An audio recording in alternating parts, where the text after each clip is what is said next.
For more, we can speak to our chief foreign editor, Robert Parsons. Hello to you, Rob. We already see the streets of Glasgow full with these protesters. Yeah. What are they demanding? Well, let's wait to hear what Greta Thunberg and other activists say, but at the moment they're still on the march going through Glasgow to the city's George Square in the centre.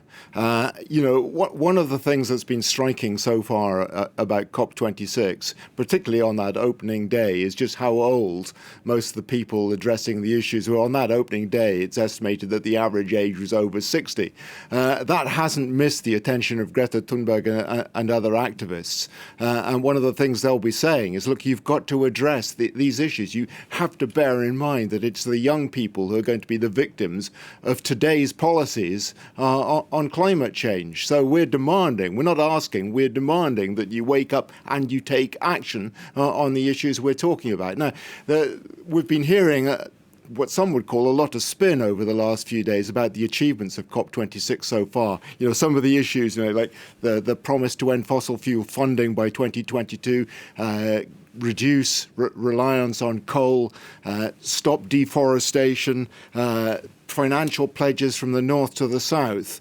So what I think we're going to hear when Thunberg and others start to speak in George Square is an attempt by young activists to hold the feet of the leaders of the world to the fire on this, to make sure that they keep their promises and that this isn't, as Greta Thunberg has called it in the past, just blah, blah, blah.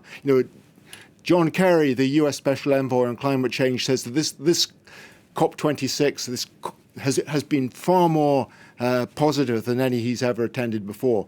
What the young activists are saying is we want specific, concrete national plans, and there's been precious little of that so far at COP26 in Glasgow. Yeah, and another thing they're pointing to is this dichotomy between rich and poor.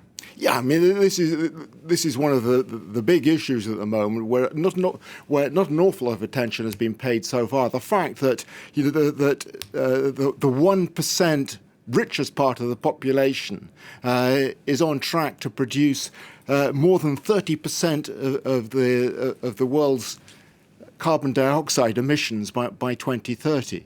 And the focus is on things like use of mega yachts, private jets, space travel, private space travel. The amount of CO2 emitted by an 11-minute space flight, the sort we've just seen, is the equivalent 75 tons of CO2 emitted in an 11-minute space flight. That's the equivalent to what 1 billion of the poorest people in the world emit during their lifetimes.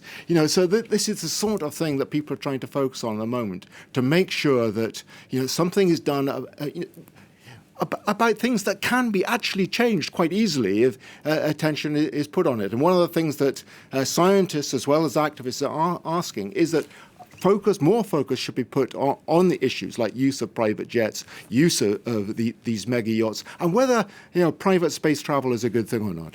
All right, Rob. Thank you very much. Rob Parsons, France 24's chief foreign editor.